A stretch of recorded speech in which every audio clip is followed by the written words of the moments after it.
So welcome everyone. We're in the 8th week of London Business School Wheeler Institute for Business and Development teaching initiative on African history through the lens of economics. We have been discussing over the past 3 weeks, both in the main and the special sessions, on African colonization, which, albeit short-lived, was a defining feature of the development of the continent post-independence in the late 50s and the early 60s. We have discussed about the role of investments by colonial companies and administrators or infrastructure, on schools, on clinics, as long as, of course, the extractive institutions established during the colonial rule. And yesterday, with Leonard van Sekonen, we started discussing the late colonial period, decolonization, and early independence.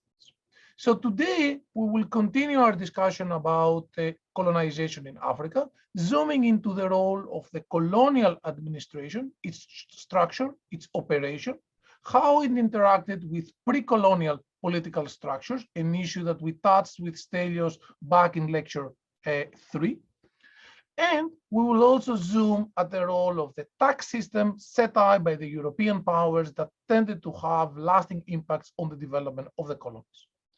We are very happy, honored, and privileged to have with us two very important economic historians who have done important work on the issues that we will delve into today. Taxation, the role of the colonial administration, and how this interacted with pre-colonial ethnic-specific structures. Let me start introducing Tony Oki, who will lead the Q&A session.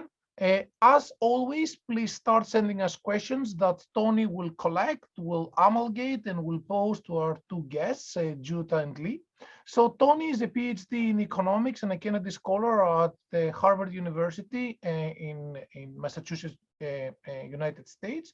He graduated from Cambridge. He worked for a couple of years in consulting and investment banking in Ghana, in the Central Bank of Nigeria, before joining Harvard for his doctoral studies in economics. And he's doing some very interesting research that we look forward reading, among others on financial frictions, on firms, on development in Nigeria and other parts of the continent.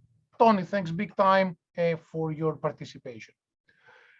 Our two main speakers will be Jutta Bolt and Lee Gardner. Let me start with Jutta.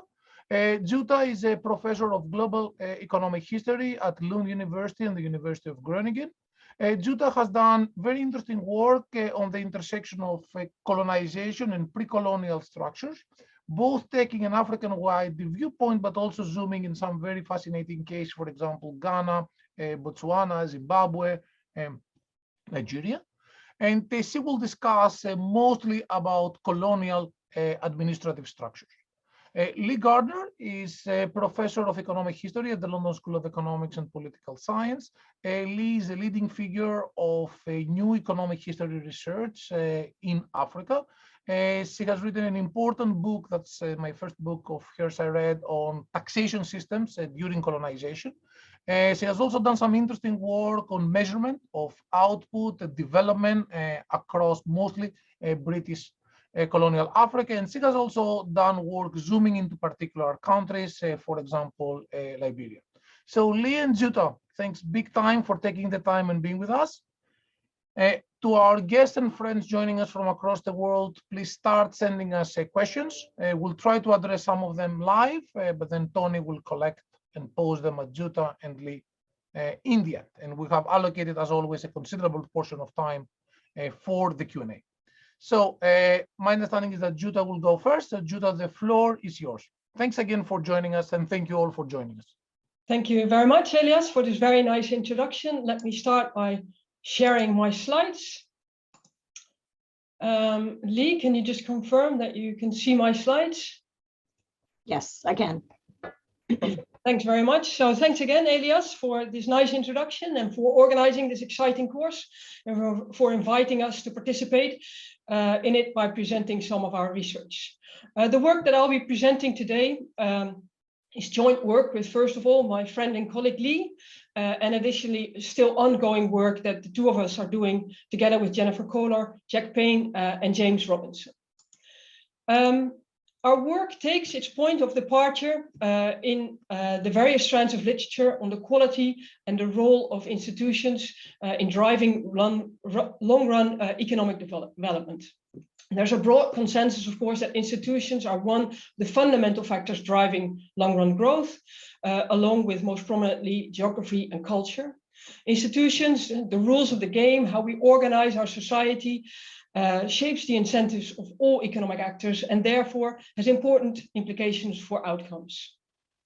When considering the role of institutions in African societies, substantial literature has focused on colonial legacies affecting contemporary quality of institutions. A prominent argument is that European countries, when establishing colonies in Africa, created a set of institutions which remained persistent and affect functioning and the quality of institutions still today. This work has focused its attention on what happened in colonial capitals rather than in rural areas and on the nature of national rather than local institutions. Another strand of literature, however, has instead focused on indigenous and pre-colonial institutions in Africa, which continued to be more important than national institutions in shaping African development through the colonial period and beyond, arguing that the colonial period in Africa was rather short and did not involve substantial settlements from Europeans. This connects well to political science literature that focuses on how colonialism has changed political institutions in Africa. And there are two main arguments. The first is that African institutions changed very little during the colonial period. Harsh environments and geographical conditions and disease environments made colonial conquest very problematic and complicated the administration of large territories with little manpower. This resulted in a colonial night watchman state with only the most minimal structures in place, financing minimal tasks at minimal costs. Herbst is a very prominent voice in this literature. As a result, much of the pre-colonial, often authoritarian rule had continued, as that had responded to similar harsh environments and low population densities, in which states arose that did not engage in tax bargaining, leading to accountable states. The second argument actually states that colonial rule meant lots of change to African institutions, most prominently voiced by Mamdani. For example, pre-colonial societies were argued to be largely egalitarian and institutions constrained chief during the pre-colonial period. And it is argued that this was destroyed by colonialism, which swept away the existing political traditions and created everywhere a decentralized despotism, either by strengthening the power of the existing elite or by appointing new chiefs where there used to be no chiefs before. We, in our work, are interested in how institutions developed under colonial rule. There is a rich qualitative literature on the ways in which Africans and African institutions responded to the evolving incentives of the colonial period, but this has never been systematically and quantitatively assessed. Sub-Saharan Africa was, of course, the last region to be colonized by European powers. By that state, European powers were not prepared to invest large sums in establishing an administrative apparatus in the colonies, which meant that colonial governments had to support recurrent expenditure with limited local revenue, and thus had to leave many of the main tasks of governing in the hands of Africans. The African local governments in British Africa, called native authorities at the time, were thus the vital link between the majority of African populations and the skeletal European administrations. Our work provides a new perspective on governance in both pre-colonial and colonial Africa, based on newly collected material about the colonial institutions at the local level. European colonizers at the time of colonization encountered a wide range of indigenous institutions in Africa. These institutions could be complex, hierarchical, and highly centralized, as in kingdoms such as Asante, Buganda, and the Emirates of northern Nigeria. Or they could be horizontally oriented, based on villages and clans in which decisions were made collectively by representatives of lineages or age sets. The latter include, for example, the Igbo in Nigeria or the Maasai and the Luo in Kenya. African institutions experienced a considerable upheaval throughout the 19th century, linked to both external and internal shifts, such as the end of the Atlantic slave trade, which you have heard a lot about in a discourse in the 19th century, and also the Fulani jihads, for example, causing disruptions of various types across large regions. Colonial conquest, of course, by itself brought its own disruptions. And one way the colonial government hoped that they could minimize disruptions was by incorporating existing institutions into the colonial administration. The way they did this in each colony depended on how they perceived African institutions and how Africans responded to their interventions. But it was also pragmatism on the side of the Europeans that made European colonial powers to try and use African institutions to rule their territories. To minimize expenditures by the British Treasury, colonial administrations were required to raise sufficient funds to support local expenditures, including the salaries of colonial officials. One implication of this financial constraint was that each colonial administration employed only a small number of European administrators per colony. And therefore, much of the ruling of the large territories relied on the integration of existing local authorities into the structure of the colonial government. Now, British indirect rule is often perceived as homogeneous across the colonial empire and underpinned by a coherent ideology. The reality, however, was much different. In reality, British administrators were forced to largely recognize facts on the ground, and we'll show some of that later on. Important in the process of integration was the identifying of appropriate elites. While the presence of large and more centralized polities could make this easier, it also depended on the response of the indigenous elites to approaches by colonial officials. Where existing states resisted, governments tried to strengthen, for example, rivals. Africans, in turn, also used their connections to the military power of the colonial state to gain an advantage in their own local power struggles in ways that the colonial officials may not always have fully understood. The African local governments, or native authorities as they were called, were established in the decades before 1914. And where, as I said before, a vital link between the majority of African populations and the European administration.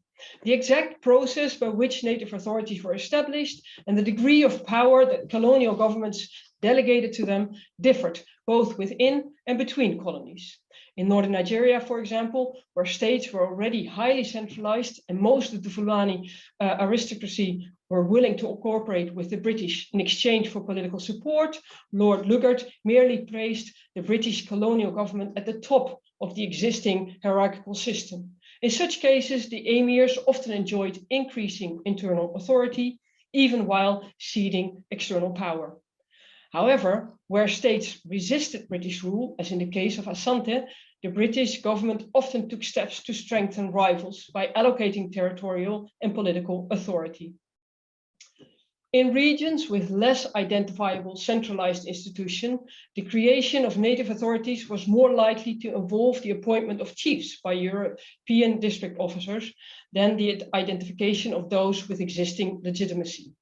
In the Northern Gold Coast, for example, those chiefs who appeared to have the necessary authority were recognized as agencies.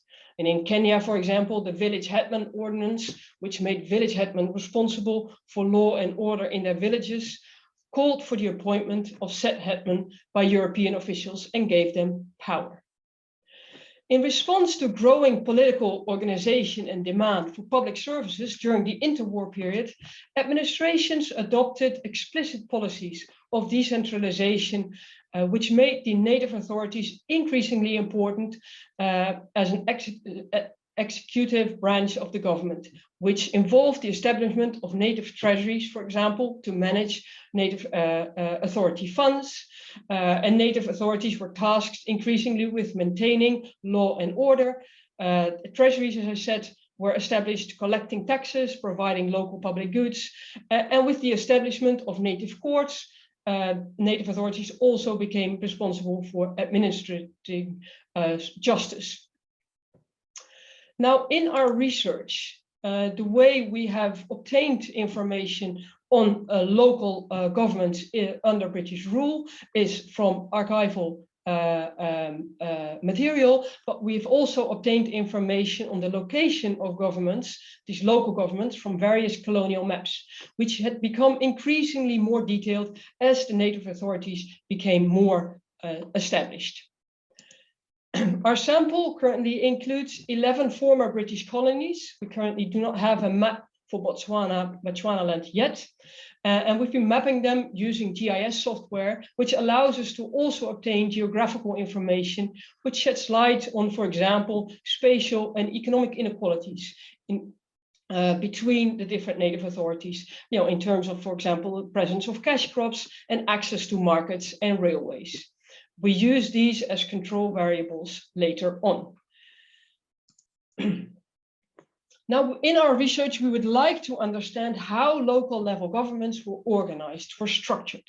For this, we collect information on which actors were in charge, what was it a solo chief or a chief in council, or so a constrained chief, or was it only a council, for example, or was it a district officer from the colonial administration that was actually in charge?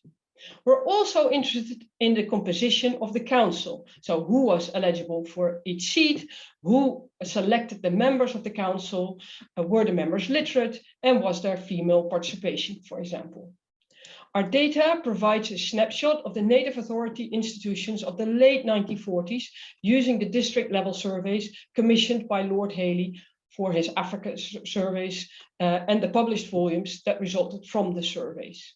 The surveys were completed by district officers and asked a standard set of questions about the physical, economic, demographic characteristics of each of the native authority areas, and it asked questions about the institutional structure of the native authority, about its finances and its activities.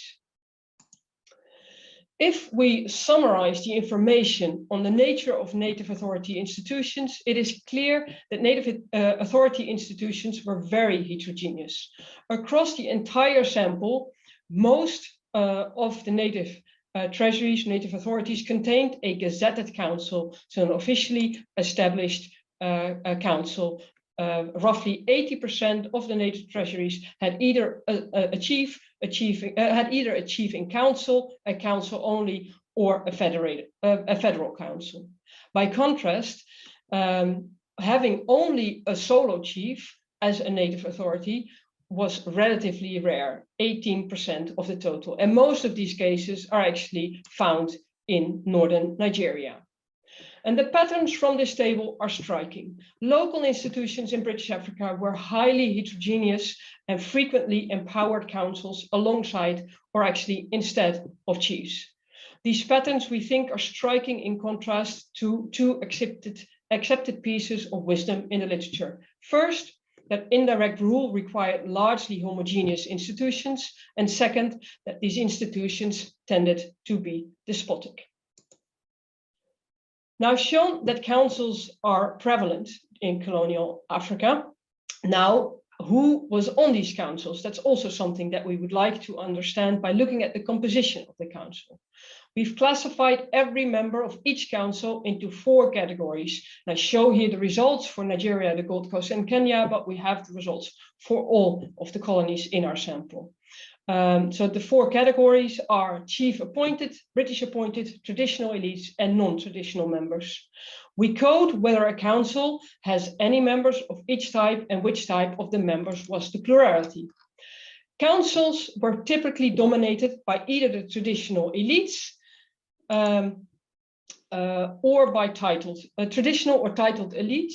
These council members gained their position by virtue of their traditional title. Other councils were composed primarily of non-traditional members, and they gained their position by various means, including direct popular selection in villages and selection by lower level councils. By contrast, councils that contained any members appointed by the native authority chief himself were very limited.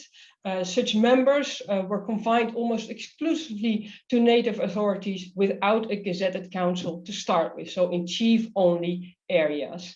These councils served only in an advisory capacity to the solo native authority chief and without any formal discretion or policy decisions. Further, British officials also only played a very minor role in appointing these council members. So, summarizing, local institutions under colonial rule could be characterized by a prevalence of constrained rule due to the presence of councils, suggesting a broader power base and a more accountable power base compared to when there is just a solo chief in charge. Now, in order to understand how colonial rule affected African institutions, we have to also get a sense of how pre-colonial institutions were organized and what role did councils play in the pre-colonial period. For this, we've obtained information from ethnographic surveys and other secondary sources. And we've basically asked 3 questions to these sources to understand whether pre-colonial political authority chiefs were institutionally constrained by effective councils. 1, did the chief regularly consult a council? 2, did the council regularly influence policy decisions? And 3, was the chief unable to regularly override the desires of the council? And if the answer to these questions is yes, then we understand this as a constrained chief. We find that in total, 21% of the colonial native authorities areas correspond with areas that contained a pre-colonial chief. And of these, the majority, so out of the 21%, 13% had constrained rulers. Absolute states were confined to northern Nigeria and to the Great Lakes region mostly. The vast majority of observations, however, lacks chieftaincy. These groups of societies included the Tiv and the Igbo in southeastern Nigeria, for example, and the societies which, for example, Fansina focused on in Central Africa, such as the Lega, and many in East Africa, such as the Maasai and the Kikuyu. This category is very heterogeneous in terms of constraints, but constraints on rulers who might be interpreted to be the elders or the absence of chief entirely was the norm in these areas. Now, how persistent were these characteristics? Here, you can see that we map local government characteristics, areas ruled by unconstrained chiefs, by a constrained chief, or where there was no chief, hence council-only areas in the colonial period, for Nigeria, for both the pre-colonial and the colonial period. And this map, as you can clearly see, suggests that there was substantial institutional persistence as areas, different color, clearly strongly overlap between the 2 periods. Indeed, if we look for the entire sample, we find that the large majority of areas that had a constrained chief during the pre-colonial era was characterized by a chief and council native authority during the colonial period. Additionally, areas with unconstrained chiefs during the pre-colonial period were very much dominated by solo chiefs, native authorities during the colonial period. And finally, areas with no chieftaincy during the pre-colonial era were areas which were governed by only a council or a council and chief in council native authority during the colonial period. So it seems from this evidence that British colonial rule has not changed existing structures all that much during the colonial period. We also find institutional persistence in terms of links between the pre-colonial institutions and the composition of councils. In areas where without a chieftaincy during the pre-colonial period, native authority councils are dominated by members from both the traditional elites, obtaining their position by virtue of their traditional title, and non-traditional members gaining their position by various means, including direct popular selection in villages. The role for chief appointed council members is very small across the sample, except for those areas that were ruled by unconstrained chiefs during the colonial period. The rule for British appointed council members is very small everywhere, not a large direct effect of the British administration in local level council member selection, it seems. Now, how did these local institutions matter? And I will be very brief because this will be the focus of Lee. Much more she will elaborate here. We've seen that local level institutions differed substantially and that they largely reflect differences already present during the colonial period. We would also like to know how these local institutions matter. How did local institutions differ in terms of the capacity to collect tax? And on what did they spend their money? Did they play, therefore did they play in local level development? These maps show a variation in the revenue collected per capita and clearly show a substantial variation within and between countries. The structure of tax systems is often used as an indicator of states' capacity. Lee will discuss this a little bit more, but it has been used also in studies on African state capacity before. Now, if we would like to understand how these institutional structures, the role of chiefs and councils, for example, affect state capacity and can thus explain the variation in revenue collected. One difficulty in using tax revenue as an indicator of state capacity is the fact that other factors than state capacity can influence levels of tax revenue, in particular overall income levels and the structure of the economy. Therefore, when analyzing the role of institutions on fiscal capacity, we control for local economic factors, as you can see at the bottom of the table here.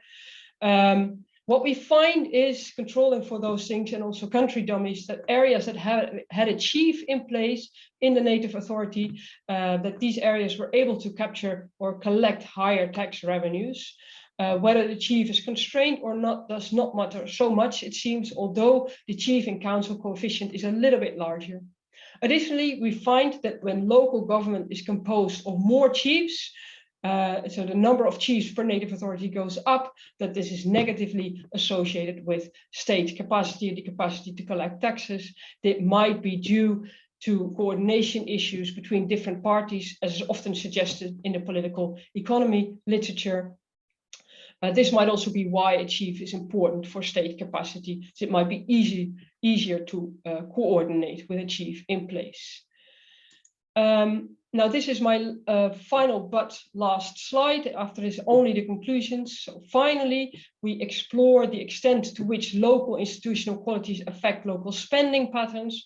As mentioned before, during the interwar period, colonial governments across British Africa granted to native authorities new powers of taxation, new responsibilities for the provision of government services. And we find a striking pattern. Those native authorities that have established councils spend significantly more on public good provision, such as education and health, and much less on administration compared to solo chief native authorities. Lee will discuss this a little bit more in detail. So finally, to conclude, we do not find evidence that British indirect rule required homogeneous institutions, and further, we find that institutional heterogeneity can be linked to institutional heterogeneity in the pre-colonial period, at least in terms of constraints by councils. This evidence seems to support but also contradict claims previously made in the literature.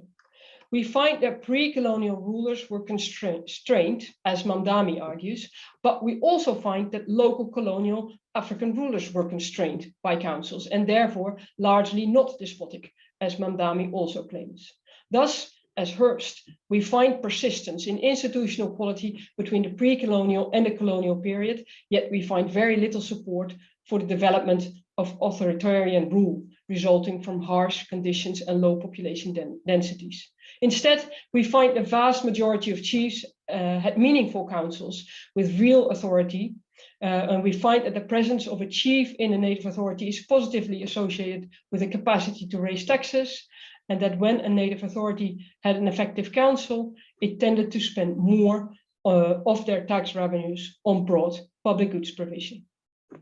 So this is it for me, for my presentation.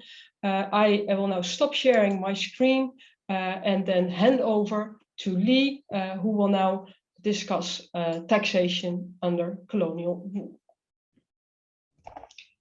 Thank you, Jutta. I will just share my own screen. And hopefully you can see that. I see your, yes. Yes, okay, good. Now I can see, yeah. Okay, well, thank you very much. And I'm going to pick up essentially where Jutta left off in the discussion of taxation and state capacity in colonial Africa.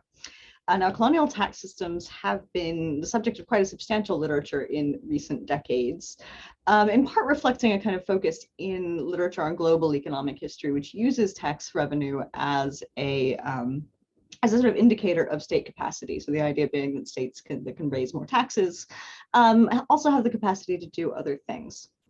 So there's been kind of a growing consensus about what colonial tax systems look like. However, as I'll show, a lot of that emerging consensus is based very much on taxes imposed by sort of national level governments based in colonial capitals, right? Not necessarily on local governments.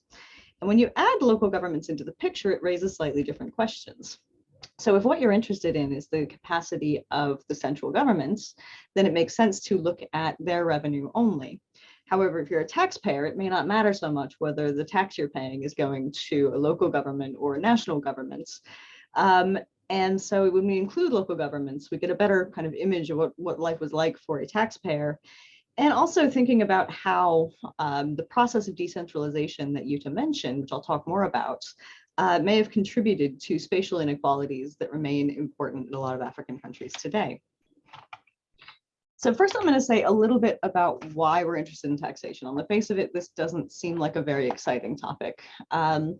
So the recent work that people have done have built a lot on the an approach called fiscal sociology, which essentially uses taxation and public spending as a kind of window to understand the sort of aims and motivations of states. Sorry. So the level of, I'm quoting here a early kind of proponent of this approach, a German sociologist called Rudolf Goldschmied, who was quoted in a speech given by Joseph Schumpeter in 1918, saying that the budget is the skeleton of the state stripped of all misleading ideologies. And the idea here is that how states raise taxes, who they raise taxes from, and what they spend the money on can provide a better indicator of their intentions and aims than sort of pronounced public policy pronouncements by leaders. So we can approach this in two ways. One is just by looking at the level of tax revenue, as I mentioned, right? So this, as you just said, is partly a function of income. So wealthier places or places with higher levels of per capita income have a larger surplus that can be taxed. And in general, wealthier economies tend to have a larger share of GDP in government, or raise a larger share of GDP in tax revenue.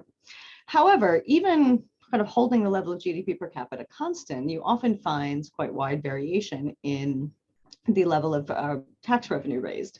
And this reflects differences in the types and capacities of institutions, their ability to engage with taxpayers, and what kind of political relationships kind of hold up that state.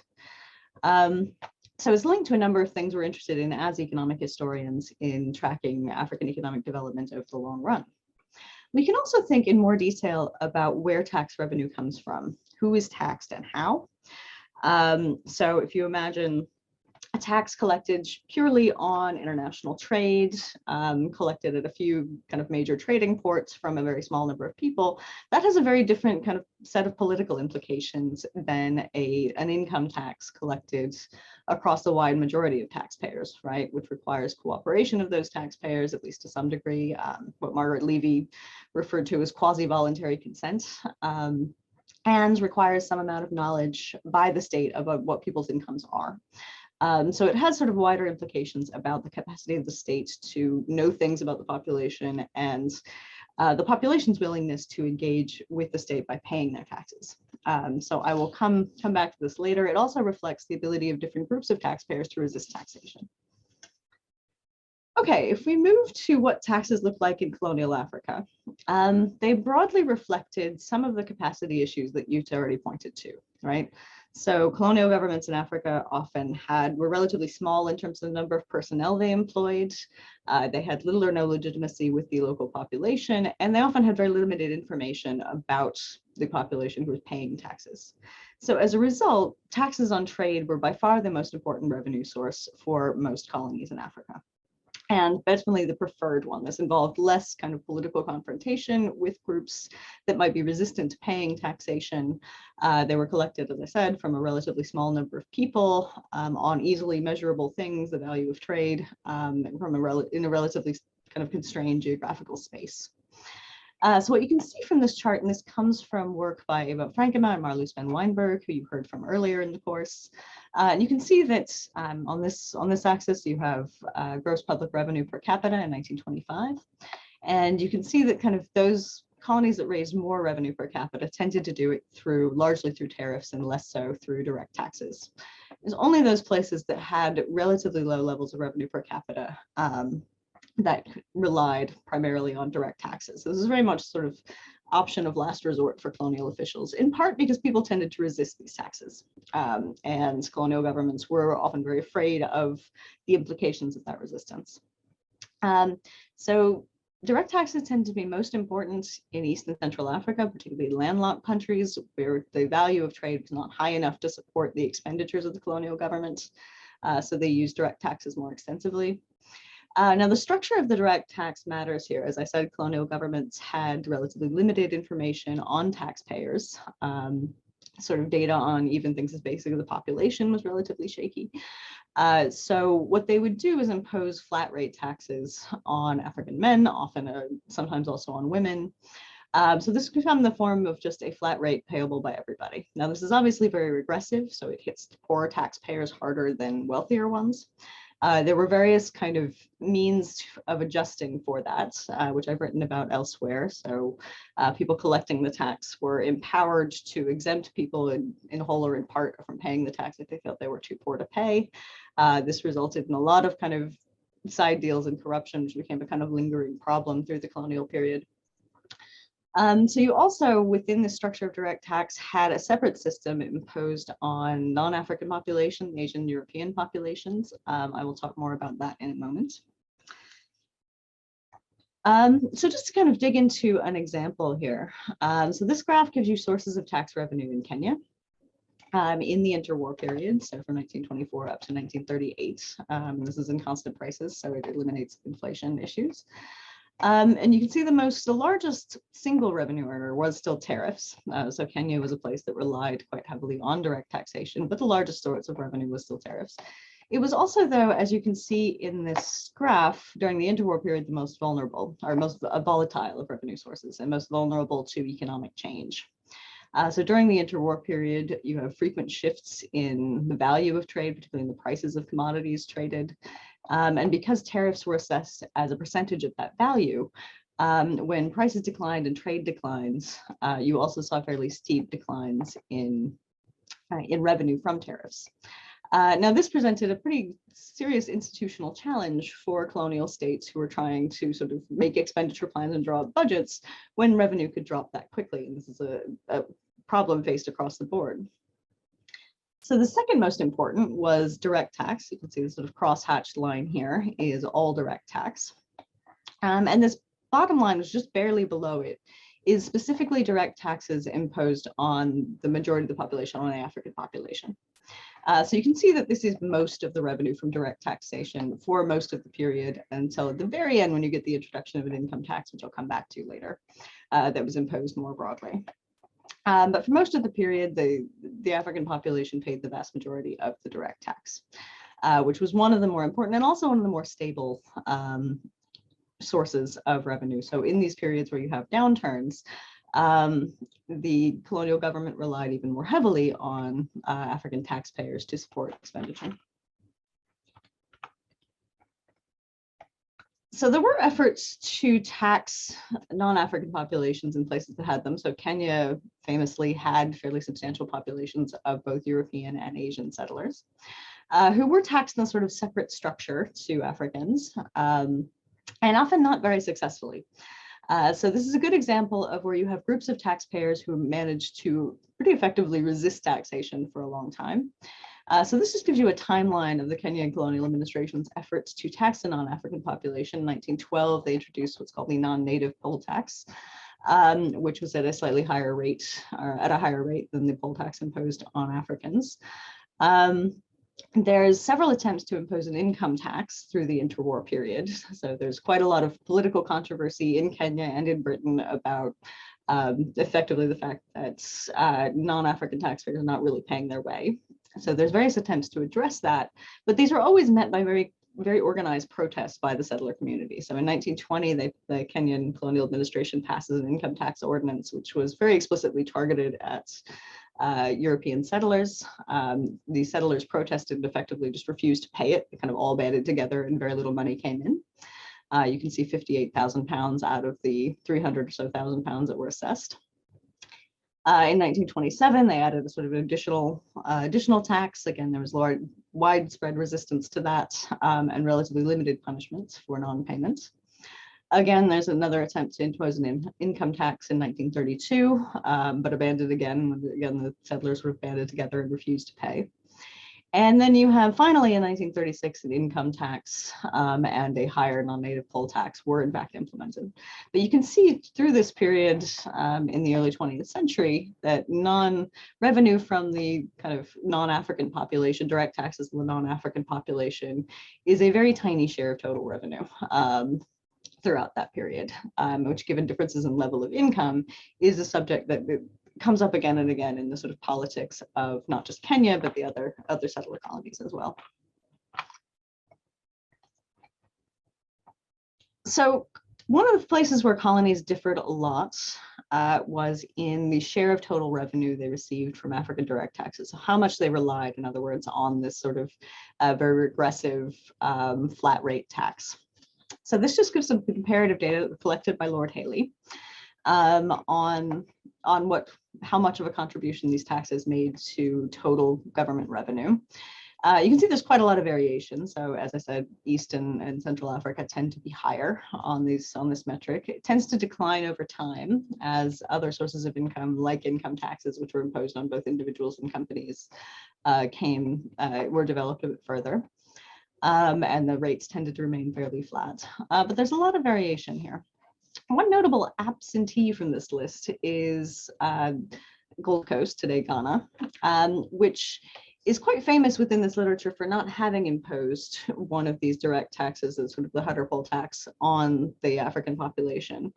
Ghana was a leader in the production of cocoa, and trade provided enough revenue for the central colonial government to cover its expenditures. So it has remained a kind of notable case in this literature because of that. Now, what I'll show later is that when you start to include local government taxes, this picture starts to change a little bit. So everything I've told you thus far is very much based on the taxes collected by central colonial governments, not the kinds of local institutions that you just talked about. Now, one thing you might ask is why local finances have been neglected. If the vast majority of, if local institutions were such an important part of colonial governance, why don't we include them in thinking about taxation and the sort of fiscal structure of colonial states? And the main reason is the way in which evidence was reported within the British Empire. So most of what you'll see in terms of quantitative work on colonial taxation is based on what's called the Colonial Blue Books. You've probably heard reference to that before in this course. And these make a really nice source for economic historians. They were effectively kind of forms that each colonial administration filled out each year, which gave data on public finances, on trade, on a whole host of other things that people use. They were introduced in the 19th century effectively as a kind of anti-corruption measure by the British government, who were afraid of sort of corruption on the among colonial governments, as a sort of monitoring device. So they're really helpful. They're all in the same format. They make really good comparative sources, but they don't report anything about local government.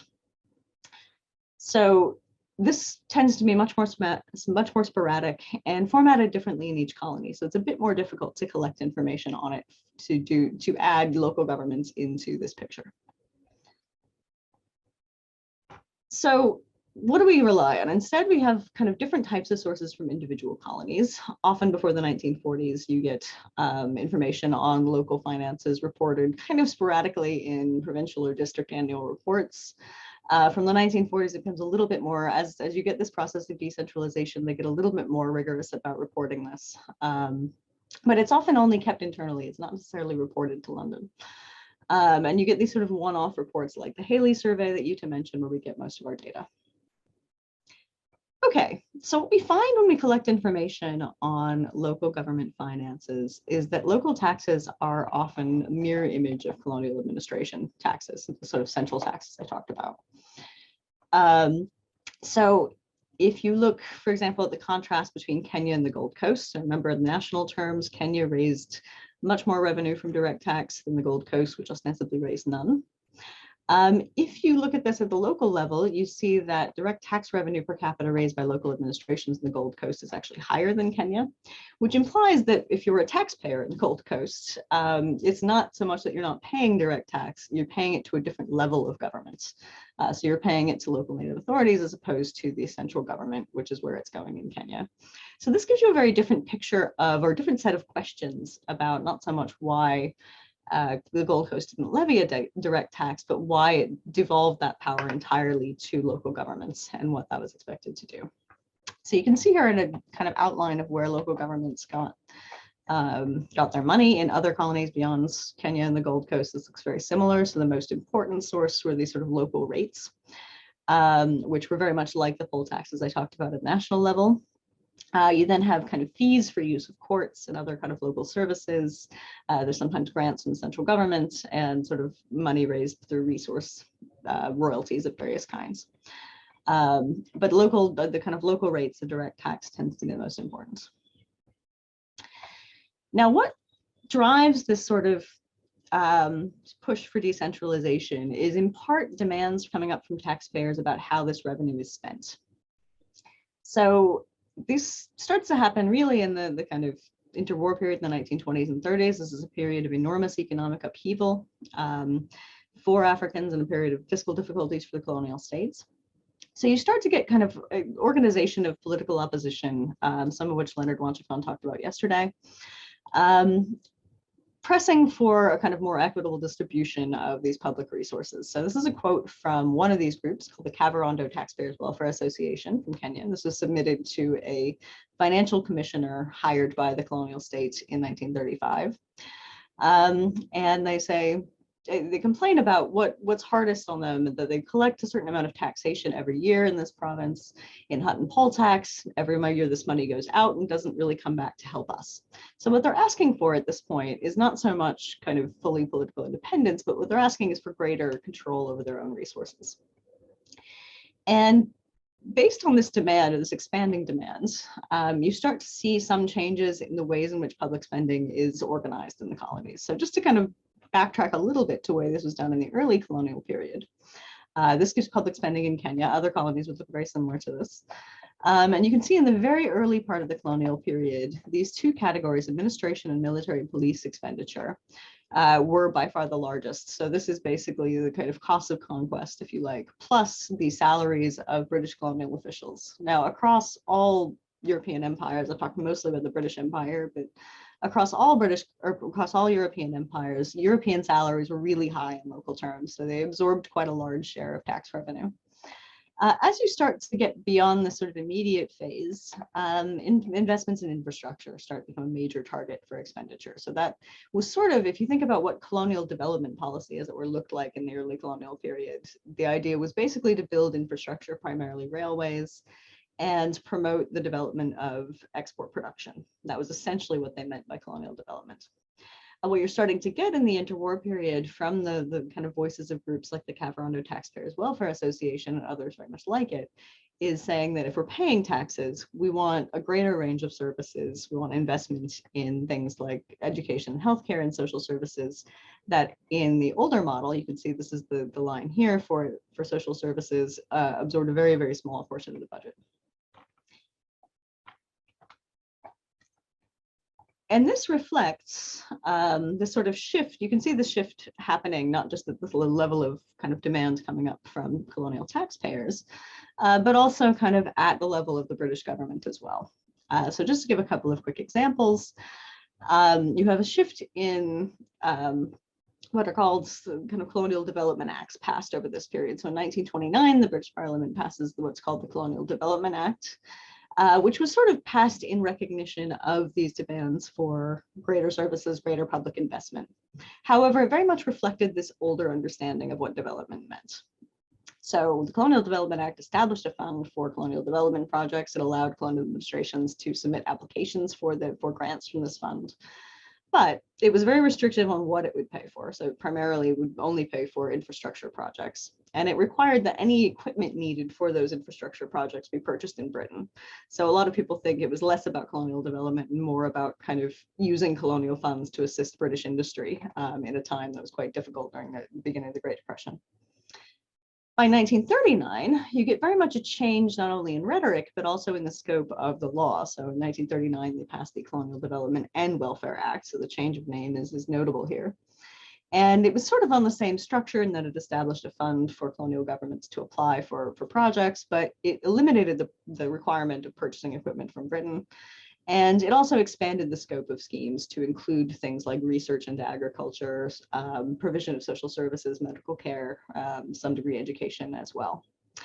However, you'll notice the dates. This was passed in 1939. 1939 is not a great time to pass a spending initiative, as resources are very much going into the war efforts at that stage. So the actual funds devoted to this were very limited. So you have this combination of pressure from both above and below to expand, for colonial governments to expand the provision of services, both healthcare and education, but very limited resources, right? So you have a colonial or a population of taxpayers that's been suffering from the economic upheavals of the interwar period, and a British government that is more preoccupied with the war effort than in funding colonial development. So this is what leads to this process of decentralization. So officials hoped that by decentralizing both responsibility for service provision and powers to raise money to provide those services, people would be more willing to pay increased taxes if they could kind of see the result more clearly. And this is often a rationale for decentralization policies today too. So you see here in these 4 countries, the kind of progress of this decentralization campaign. I mean, you can see some colonies like Nigeria, also Uganda, it's not on this graph, were pretty highly decentralized from the beginning. But in the ones that were not very decentralized in 1930, you can see an increase in the level of decentralization through the 1940s and 1950s as local governments, native authorities received both greater powers to tax, but also greater responsibilities for providing services. Now, this does not mean that all native authorities were treated equally. And one of the great themes that comes out of this, of data in this area is thinking about inequalities between local governments.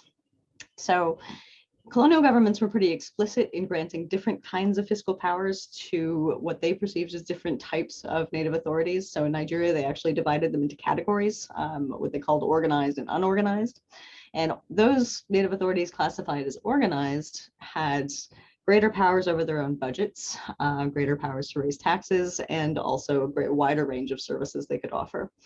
So they, in a sense, got an earlier chance to build up fiscal capacity. And this table here shows you what the kind of standard measure for pre-colonial institutional centralization. You can see that those that were considered more centralized were often seen as more organized.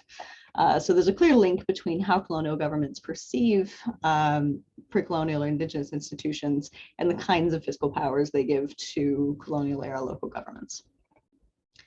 And this leads to pretty considerable inequalities in the capacity of local governments to provide the kinds of services they're being asked to provide from the 1930s onwards. So just to give an example from Nigeria, in the largest native authority area, which is Kano in northern Nigeria, They have pretty extensive provision of water and electrical supplies. They're able to operate several schools.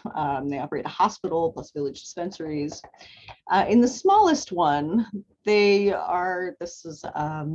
so at this time of writing, they're trying to save money towards a school, but only are able to raise sort of 130 pounds so far. They really have no capacity to fund very much. And this sort of inequality between local governments is something you see playing out across British Africa. And something that colonial officials noted quite strongly.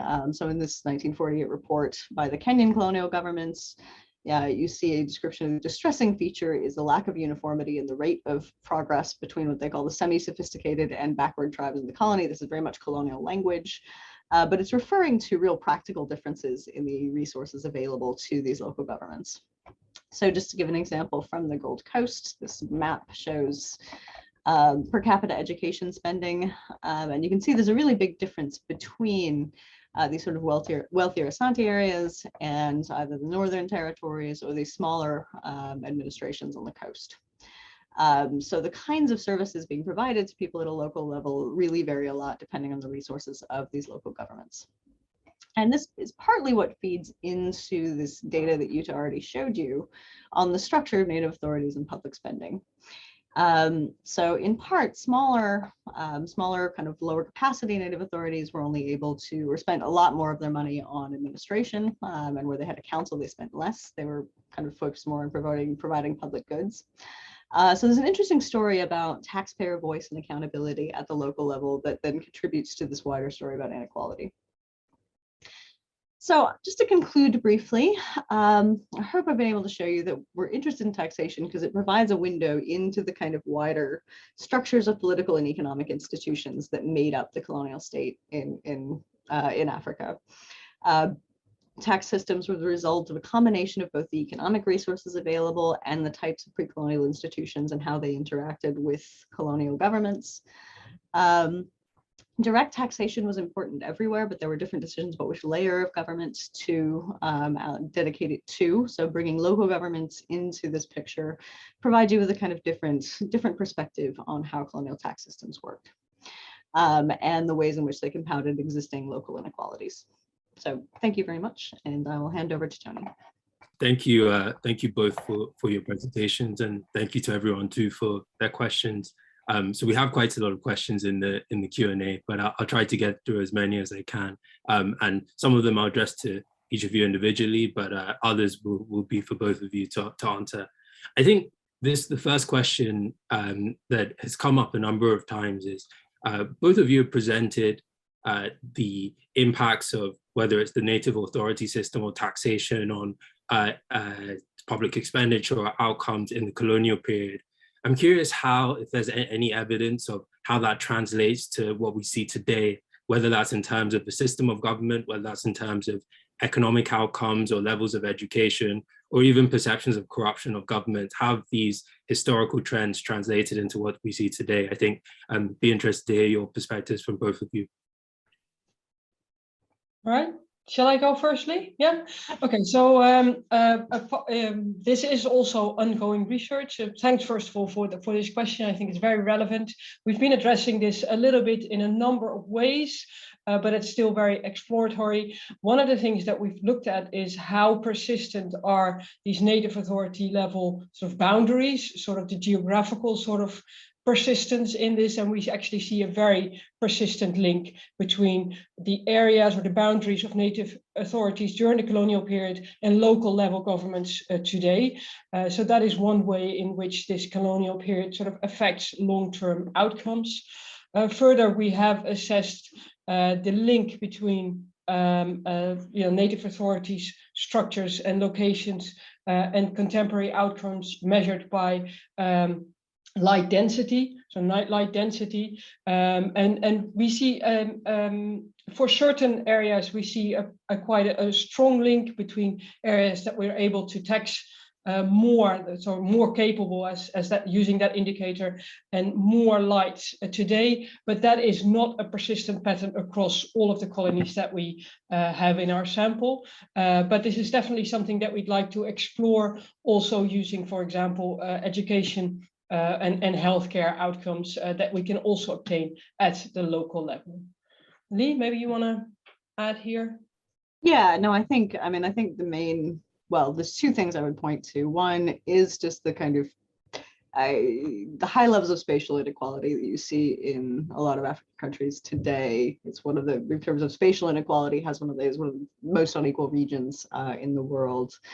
And I think one of the issues with these sort of decentralization policies is the way in which they compound existing spatial inequality. We know those sort of inequalities existed in the colonial period. We don't have data that's as good on how to measure them. But what you see very clearly in the qualitative literature is that one thing they worried very much about is the extent to which the decentralization basically compounded those inequalities, which may have had both political and economic consequences later on. And I think there's more work to be done definitely on tracing that impact. The other thing I would say is, I mean, one of the kind of interesting parts we're dealing with in some of this work is what happens to the kind of colonial era chiefs after independence. Most post-independence leaders, they took various kind of views towards colonial era chiefs, but they weren't necessarily usually very positive, often saw them as a threat in various ways, and generally took steps to either kind of remove their powers or limit them in some way. But there is a literature showing that they, you know, despite this sort of constitutional marginalization, if you like, after independence, they remain important parts of local politics in a lot of places. So I think this is how that sort of plays out at a local level is one of the other implications of this. Sure, thank you. And I guess one common theme that's come up in some of the questions is also around corruption. So I guess firstly, within these colonial systems, how much evidence is there of corruption, and how has that also translated into corruption levels today and differences in corruption levels across various governments? Should I take this one? Yeah, I mean, I think so. So it's one of the first papers I ever published on taxation was basically on partly this. So as I mentioned, this is a system that operates without much central information. And in imposing these sort of flat rate taxes across the board, they put in localized systems to sort of buffer this. They intended ostensibly to kind of buffer the differential impact of a flat rate tax on people at different income levels. But the system of exemptions, well, essentially each person kind of delegated to collect taxation was allowed to exempt people, as I mentioned, from in whole or in part from the tax. And you get a lot of, obviously, corruption. Then as now is quite hard to document, people don't tend to write it down, but you do get a lot of complaints about tax collectors kind of using that power in a corrupt way rather than to kind of necessarily to do what it's supposed to do, and a lot of complaints about local taxpayers kind of taking advantage. I think there's a lot we need to still do on the practices of tax collection within this. We've spent a lot of time thinking about total revenue collected and things like that, but there's a lot that's sort of a lot more complicated stories down at the local level about how taxes were actually collected. And I think there are complaints about sort of the ways in which native authority funds were raised. You get this mostly through qualitative rather than quantitative literature. So it's a little bit hard to link to kind of particular outcomes today, but that definitely is part of the story. Yeah, let me just, if I can quickly add that indeed, also in the qualitative literature and also sometimes in our sources, we do see a mentioning of corruption at the native authority level. But of course, this is from the perspective of the survey takers and the district officers who are filling this in. So it's hard to sort of, you know, get a sense of, you know, what is reality, and we have not, that is one of the direct answer to one of the questions, and a pragmatic approach, we have not linked it to you know, native solo chief areas or minimal spending areas to corruption today, and yeah, we might consider this in the future, but we have no evidence at the moment. Sure, thank you. Lee, a question for you. So at the beginning of your presentation, you spoke about how tax revenue is an indicator of the state capacity. I'd love if you could just speak a bit more about that, just in terms of how you define state capacity, and you know, what type of taxes you use to define that, and what proportion of state capacity is actually determined by tax revenue. And lastly, I guess how that may relate to state capacity, both at the central government level, but also at the local government level. Yeah, absolutely. I mean, one of the big challenges in all the literature on institutions and economic growth is how do you measure institutions? How do you kind of figure out a comparative way of finding out which institutions are working and which are not? So tax revenue is one of the ways that not just historians of Africa, but kind of global economic historians have found to think about the capacity of states essentially to get things done. So if you think about kind of the purposes states serve, kind of defense, protection of property rights, et cetera, they usually need revenue to do any of those things. But also the willingness of taxpayers to pay suggests something about their political relationship to the state. So taxes, particularly direct taxes, in general, can't be very readily collected by coercion alone. Just coercion is expensive, so you'll spend more collecting the tax than you actually get in return. And so there's usually some kind of give and take between taxpayers and the state. If the state wants more taxes, and there's usually some kind of demand, at least for provision of services, and how that plays out depends very much on the political system in play. So that is kind of the intuition behind that. Now, obviously, different taxes, as I mentioned, say different things about the level of state capacity. So if you think about one of the things people talk about, sort of resource-rich states, right? If you're raising most of your revenue from a single point of kind of collection, whether it's resource royalties or trade or something like that, that implies a very different kind of political bargaining than if you're raising a direct tax from the vast majority of the population. So people do very much focus on the type of tax and often focus very heavily on direct taxes as a way of kind of as an indicator of state capacity. So I mean, I think it's not like most measures of these things, it's not a perfect measure, but it's been one of these things that kind of encapsulates a number of aspects of state developments and thinking about how that happens over time and thinking about it in comparative ways. Thanks, Lee. My next question is for Judith. Judith, do you have anything to add on that question? Yeah, I thought maybe to quickly add on, Lee, if I can, that there's also a difference between what local government tax and what central government tax, where local governments, a larger share of their taxation is composed of direct taxation because they could not trade, for example, tax, for example, trade, which is features so prominently in tax collection at the national level, I think. So in that sense, the fact that a large portion of revenues collected that we measure at the local level is actually direct taxation could sort of be an indicator of more capacity and ability to actually collect those, go to villages and collect revenues more than standing at the port and taxing trade or at the mines to collecting taxes from resources. Sure. Thanks.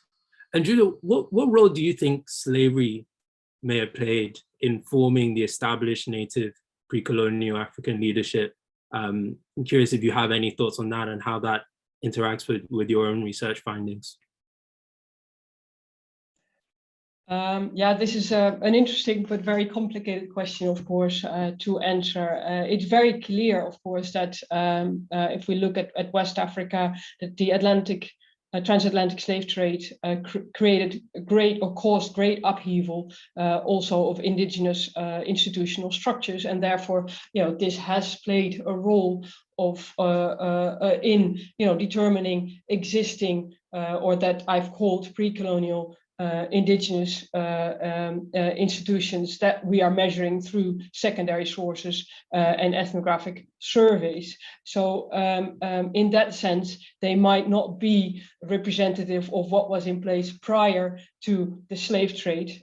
We also know that these areas, especially in Western Africa, were of course involved much more already with the global economy than other parts of Africa, and therefore because of that fact, might have been more dynamic and changing. So we're not or at least we're not trying to argue that we are capturing a static pattern that has always been the case in pre-colonial Africa, or the situation in pre-colonial Africa, and compare that to something that is static during the colonial period. These things were evolving over time, and different factors played a role, and slave trade clearly has been one of the major factors that have impacted the situation on the ground. Does that mean that we're not measuring the facts in pre-colonial Africa? I'm not sure that we're not, but we're not measuring something static. We're measuring something that is evolving, and that's also what we intend to do. But at the same time, I still feel I would argue for the fact that whatever we're measuring something that also contains constrained rules. So even though these institutions were evolving over time, clearly sources indicate that it was not just one chief that was put in place somewhere, but we see an elaborate system of constraints in various forms, changing over time in various societies. So therefore, yes, there has been a clear effect, I think, of the slave trade on institutions in Western Africa, but on many other aspects of life as well. But that does not necessarily mean that that caused the absence of any constraints on rulers in place. Sure, thank you. And Lee, I guess partly related to that question, what was the taxation structure like pre-colonialism? If you have any insights of that. And then secondly, you mentioned a number of times around tax resistance, and in many African countries today, we also see low levels of tax compliance. Do you think the reasons for that are related, or yeah, I'd love to hear your thoughts on how those may be related. Yeah, thanks. These are great questions. So we know that quite a few pre-colonial states had quite elaborate and effective tax structures. These were normally, as far as we know, kind of often paid in a variety of ways. So not necessarily in cash, but could often be in sort of tribute in terms of goods or labor as well. And some of these practices carried forward into the colonial period, at least to some degree.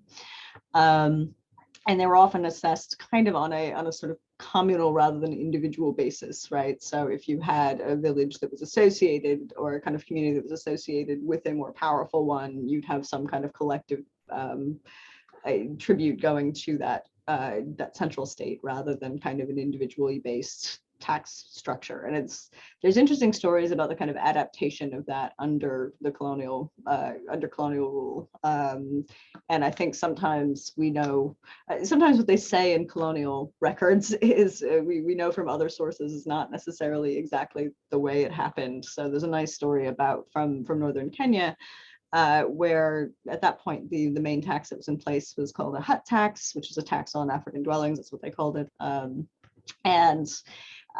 Northern Kenya is an area dominated by nomadic pastoralism, which obviously doesn't work very well with a tax on static dwellings. So what they did was impose a tax on cattle sales in particular commercial centers. Now, this was enshrined nowhere in law. There was no colonial law saying you could tax cattle sales in this way. And every time there was a new district officer, they'd write and say, I don't see a law letting me do this. How am I supposed to do this? And they said, oh, no, just call it hut tax when you submit the revenue. So there's a lot of kind of tidying up of what it looked like. And I think we need to know more about how early colonial tax collection kind of built off of these pre-colonial systems. In terms of tax compliance, yeah, I think that's a great question. So there was a lot of tax resistance. So you get both two kinds of tax, or you get organized tax resistance, including out and out conflict, like in the Sierra Leone hut tax war. But you also get a lot of avoidance, or just kind of, you get in instances of kind of heavy taxation, you'll get examples of people crossing borders to avoid the tax collector, or just being absent on the day they're coming through, or whatever. And I think, the kind of broader literature on tax compliance says a lot about the relationship between the willingness to pay taxes and how much control people feel over what is being spent on. If they feel like it's being spent on something that is going to benefit them, they're much more willing to pay it than if they think it's going to be spent on somebody else or something else. So I think that is a big part of the story of existing low levels of tax compliance is when people just don't see necessarily that they have much of a say in where the revenue is going. Sure, thank you. And then a question for both of you. Much of our research and discussion today has been focused on British colonial rule. Now, obviously, even within British colonial rule, you've shown there's wide variation in terms of how that was implemented. And I'm sure you need a whole other lecture to talk about, say, French colonial rule or Portuguese colonial rule. But I'm curious if you have any high-level differences or similarities that you've seen from different colonial systems. So I think, at least my perspective on this is that the kind of, yeah, I mean, a lot of the story we've told today is specific to Britain, but a lot of it would also apply to French or Portuguese or other empires as well. They all faced basically the same broad set of practical challenges. And in all ways, they kind of answered them in similar fashion. So in the graph I showed right at the beginning, which showed the relationship between total revenue per capita and the share of direct tax, it did distinguish between French and British colonies. You can see they're all scattered all over the map, right?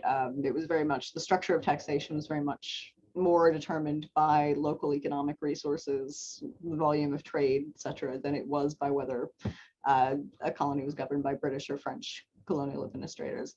I think there are some differences, which again, we need to work more on between the sort of larger imperial powers like Britain and France and the smaller ones in terms of just the level of resources they can bring to bear. So Portuguese colonial administrations are very dependent on British capital for investments, and that kind of changes relationships a little bit.